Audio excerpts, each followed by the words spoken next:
Okay, welcome back. Today we're really getting into the weeds, the financial nuts and bolts of the 2024 Democratic primary. I know many listeners wanted to understand what the money trails of the key candidates, Biden, Dean Phillips, Marianne Williamson, and, well, RFK Jr. during his Democratic phase, what they really tell us. Yeah, about their campaigns, the viability, the whole primary race dynamic. Exactly. And we've got a good pile of data to work with official campaign finance reports filed with the FEC. Just some, really insightful analysis from places like Open Secrets. Right. And our mission here, I think, is to kind of cut through all of the surface noise, look at the financial realities. Yeah, see what they reveal about strengths, weaknesses, the contest itself. And it's important, as Open Secrets often points out, right? Following the money gives you this grounded perspective that maybe polls or headlines don't always capture. Absolutely. It tells a different story sometimes. And this primary had a very specific context. You had the incumbent, Biden, running again, which historically brings huge advantages. And then there was the RFK Jr. situation. He switched to run as an independent in October 2023. Right. So important note, when we talk RFK Jr. finances today, we're focusing just on his time as a Dem candidate. Yeah. So roughly April to October 23. Precisely. That early phase. Okay, so let's start with the big one. Joe Biden, the incumbent. Being president, obviously, huge advantages.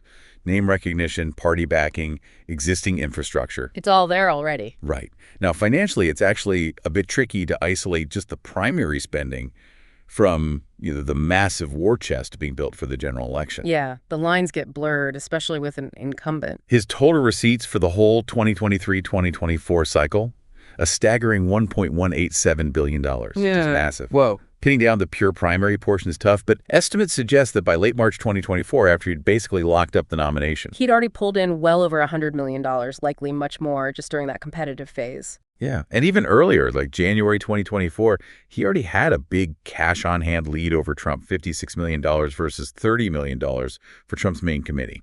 And that early strength, that's a classic sign of incumbency power, as the analysts note. It signals viability to donors, to the party. Sets the tone early. Now, where did Biden's money actually come from? Let's unpack that a bit. Okay, yeah, the sources are revealing. Over the whole cycle, individual contributions hit $613.6 million. Huge number. And that breaks down how? So about $401.7 million of that was itemized donations over $200. Okay. And the rest, $211.8 million, was unitemized, the small dollar stuff, $200 or less. So that's about, what, 35% from small donors? Roughly, yeah. 34.5% of the individual total. So you see decent grassroots support there for sure. But, I mean, it also shows a clear reliance on those larger donors, which isn't surprising for an established incumbent with deep party ties. It's kind of a typical blend. Right, you need both, really. Yeah, the small dollars show engagement, the big ones show access to, well, the big money networks. What about PACs? We always hear about PAC money. Interestingly, very little direct PAC money went to Biden's main campaign committee. Only about $140,000 from other committees and barely $2,000 from party committees over the whole cycle. That seems low, so where's the real action? Okay. For a campaign like this, it's not about direct PAC checks so much. The real story, looking at those FEC filings, is the transfers. Transfers? Yeah, a whopping $539.9 million over the cycle came in as transfers. And the key here, joint fundraising committees, or JFCs, with the DNC. Okay, explain JFCs. Why are they such a big deal for incumbent? Right. So basically, a JFC lets the campaign and the national party, like the DNC, fundraise together. All pooling resources. Exactly. A big donor can write one large check way above the limit for just the campaign, and the JFC then splits that money between the campaign and the party according to specific rules. So it's a way to maximize those high-dollar donations. Precisely. It's super efficient for raising massive amounts, and it's an advantage primary challengers just don't usually have access to. Big incumbency perk. Got it. And we saw some super PACs supporting him too, right? Right. Like Granite for America. Yeah, Granite for America raised about $2 million. Citizens to Save Our Republic a bit less, maybe $360,000. But honestly, compared to Biden's overall haul, those were relatively minor players during the primary phase. And Biden himself, any personal money? Zero. No self-funding reported. Okay, let's shift gears then. Dean Phillips, he jumped in later, October 2023. Right, positioning himself as, the younger alternative, worried about Biden's electability. How did his finances look? Very different picture, I assume. Oh, completely different scale. Total receipts were around $7.67 million. And he spent almost all of it, $7.62 million burned through. Wow, not much left over. No. By the end of January 24, he'd raised $6.57 million, spent $6.37 million, barely any cash on hand. And the source of those funds? I have a feeling I know. Yeah, you guessed it. Self-funding. A huge chunk, $5.89 million, came straight from his own pockets. That's over 3/4 of his funding. Yeah. 76.7%. Yep, puts him right up there among the top self-funders for the cycle. But self-funding, while it gets you started, it can also signal something else, right? It often signals a lack of broad support from, well, other people. And that seems to be the case here. So individual contributions. Pretty modest, only $1.79 million total from others. And within that, $1.36 million were large donations, over $200. Meaning very little came from small dollar donors. Very little, just $427,000. That's only 5.6% of his total funding. Compare that to Biden's 34.5%. Wow, stark contrast. Really highlights the struggle to build that grassroots financial support. Definitely. And no real backing from the establishment either, it seems. Reports show zero direct PAC contributions. What about that super PAC, We Deserve Better Action? Yeah, that existed, but it looks like it got its money mainly from a few large individual donations listed under its name, around $170,000, not broad PAC support. So even though some top industries showed up, securities, real estate, health services, it wasn't wide party backing. No, not at all. It suggests some connection, sure, but the overwhelming reliance on his own money and the tiny slice of grassroots support, it paints a picture of a very narrow financial base. Reflecting his difficulty gaining traction, really. Exactly. Okay, let's move to Marianne Williamson. Second run, launched early February 23, had a bit of an in-and-out campaign. Yeah, withdrew, then re-entered. A bit turbulent. How did her finances hold up through that? Reasonably consistent, but not huge numbers. Open Secrets puts her raising and spending around $5.3 million. Other sources may be slightly higher, closer to $5.6 million. Okay. But importantly, her filings showed significant debt over $1 million. Ouch. That's tough for a campaign. Any super PAC help?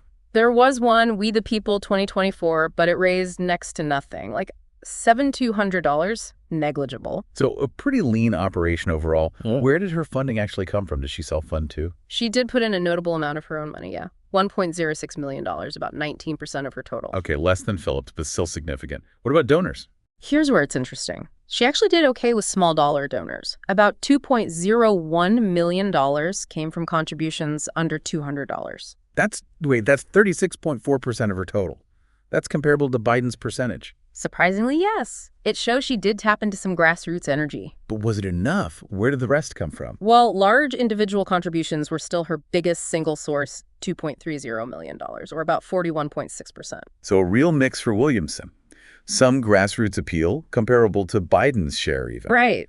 But clearly not enough volume to scale up, forcing her to rely on bigger checks and her own cash. Exactly. And like Phillips, no real support from established PACs or outside groups. So her financial profile suggests, what? A dedicated but fairly small base, couldn't break through to broader funding sources. Precisely. Limited her reach, limited her viability in the long run. Okay, finally, let's look at Robert F. Kennedy Jr., but specifically that Democratic primary window, April to October 2023. Right. He definitely generated buzz, despite, some controversial stances. How did that translate financially back then when he was still a Democrat? Well, actually surprisingly well compared to Phillips and Williamson during that period. Really? Yeah, estimates suggest he raised around $15 million and spent about $9 million by the end of Q3 2023. Leaving him with, what, $6 million cash on hand? Roughly, yeah. So during that specific time frame, he was financially outpacing the other main challengers. That is surprising, given his, let's say, unconventional positioning within the Democratic Party. Yeah. Where did that $15 million come from? This is where it gets really interesting and, frankly, a bit unusual for a Democratic primary candidate. Okay. Small dollar donors were part of it, making up about 27% of his total cycle fundraising later on. But early reports during the Dem primary phase, they indicated a significant chunk of his large donations came from individuals who had primarily or even exclusively donated to Republicans before. Wow. Why? The thinking was his anti-vaccine stance. Or just wanting to disrupt the Dems? Probably a mix of both. His stance definitely appealed across some partisan lines. And yeah, some might have seen strategic value in backing a disruptive force in the Democratic primary. He also got some notable support from Silicon Valley types and figures in entertainment. So definitely not your standard Democratic donor profile. Not at all. And PACs, any outside money during that Democratic phase? Good question. The big super PAC support, like American Values 2024, that really took off after he declared as an independent Right. And heavily funded by conservative money. Exactly. That came later. But that early overlap, seeing established GOP donors giving to his Democratic campaign, that was a pretty clear signpost. It showed his unique cross-partisan appeal and, you could argue, foreshadowed his eventual party switch. Did he put his own money in during this phase? No, zero self-funding reported for the cycle, which makes raising $15 million on his own steam, even with that unusual donor mix, quite notable. But again, the source of those funds was key, very much outside the Democratic mainstream. Okay, so let's pull back and compare these profiles. Putting them side by side, the financial gap between Biden and everyone else is just immense. Oh, it's staggering. Biden's fundraising just during the likely primary period was probably less than a fifth, maybe even less, of the combined total raised by Phillips, Williamson, and Kennedy during their comparable Democratic runs. Just operating on a totally different planet financially. Absolutely. And cash on hand, too. Biden always had that strong reserve ready to deploy the challengers, often running on fumes, basically. And the spending tells a story, too, doesn't it? Biden making strategic early investments, probably already thinking general election. While the others were likely just trying to keep the lights on, cover basic campaign functions, maybe get some minimal ads out. And outside money. It factored in, but maybe indirectly. Yeah, that's a good way to put it. It wasn't so much about big groups attacking Phillips or Williamson. It was more that the whole established Democratic outside money network, the potential of it, implicitly backed Biden. Their known fundraising power was sort of a background presence. Exactly. Meanwhile, Phillips and Williamson got virtually zero significant outside help during the primary. And Kennedy's big outside backing, as we said, came later and from the other side. So that overall financial imbalance, it really just signaled Biden's strength and made it incredibly hard for challengers to seem viable, to build momentum. It absolutely shaped the environment. Money talks. And in this case, it was shouting incumbency. Which leads us neatly into that broader topic of outside money super PACs, dark money groups. It sounds like in this specific primary, their influence was less about direct attacks. And more about the underlying power structure favoring the incumbent. Yes. The whole ecosystem of established Dem-aligned groups, Future Forward USA Action, even the ones we mentioned like Granite for America, their capacity to raise and spend huge sums was always there, looming. Right. Even if a lot of the spending mentioning Biden later was negative general election stuff, the potential for massive pro-Biden spending existed. That potential alone can be powerful. And the near-total lack of similar support for Phillips and Williamson just underscored their outsider status. Completely. And, repeating for clarity, Kennedy's big super peak money came after he left the Democrats and from conservative funders. So that potential for huge pro-Biden spending probably acted as a deterrent too, right? Discouraging maybe stronger potential challengers from even trying? Very likely. It reinforces donor perceptions, party elite perceptions, that the incumbent is the only game in town. Why back a long shot if the establishment and its money are already lined up? Okay, so money is clearly a huge piece, but it wasn't the only piece. Let's talk about those other factors reinforcing Biden's position. Incumbency itself, just the sheer power of it. Oh, absolutely critical. Historically, beating a sitting president in their own primary is incredibly rare and difficult. Why is it so powerful? Well, you've got the structural advantages. Yeah. Automatic universal name recognition. A pre-built campaign infrastructure, often using White House resources indirectly. Instant access to the party machinery, the DNC. And the ability to command media attention just by, being president. A bully pulpit. Exactly. And that often deters strong potential challengers. They look at the landscape and think the odds are just too long. And financially, as we saw, incumbency gives you that head start donor networks, those JFCs we talked about. Right. And the ability to spend early. Biden's campaign did significant ad spending way back in 2023, an off year, leveraging that financial edge. Beyond the structural stuff, what about the party itself? Did they just fall in line? Largely, yes. There was some media chatter about age, electability, but the Democratic Party unified behind Biden pretty early and pretty solidly. Was there a turning point? I think the 2022 midterms helped. Democrats did better than expected, which kind of solidified Biden's standing within the party. Okay. And you saw consistent endorsements flowing in from key party figures, governors, senators. There just wasn't much appetite for a messy, damaging primary fight. The priority was unity against Trump. Overwhelmingly, yes. Beat Trump in the general, don't weaken the incumbent nominee with internal fighting. And the media landscape. Name recognition, that must have played a huge role, too. Huge. Biden's been a household name for decades. Phillips, Williamson, relatively unknown nationally. Even Kennedy, with the famous name. His specific profile and controversies limited his appeal within the Democratic base. Right. And Biden just naturally soaked up media coverage. Challengers really struggled to get oxygen to break through the noise. Combine that with their own campaign weaknesses. Phillips's self-funding fizzle, Williamson's inability to scale, Kennedy's non-traditional base. And you see why none of them ever posed a serious threat in terms of delegates. Biden racked up almost 4,000 pledged delegates. Phillips got 4. Williamson, none from primaries. Jason Palmer got 3 from American Samoa. And the uncommitted vote. That got some attention. It did, and it was significant in places, but it was largely seen as a protest vote on specific policies, like Gaza, not really as support for Phillips or Williamson. Okay, so weighing it all the money versus incumbency, party unity, media, what's the final verdict? Did money buy Biden the nomination? Yeah. I'd argue no, not directly. It was more that his massive fundraising was a symptom or a result of his inevitable nomination rather than the primary cause. Incumbency created the conditions for the money to flow. Exactly. Incumbency provided the access, the structure, the JFCs. The lack of a strong, unified opposition also meant donors didn't really have a credible alternative to flock to. And campaign finance studies often show money can't easily beat a determined incumbent, right? Generally, yes. Challengers need some money to be viable, to reach a threshold. Phillips tried with self-funding, Williamson with her mix. Kennedy actually reached a higher threshold, but was still miles behind Biden. And Phyllis is kind of the cautionary tale there. All that personal money didn't overcome the fundamental political weaknesses. Precisely. So, conclusion. Incumbency was the dominant force, overwhelmingly.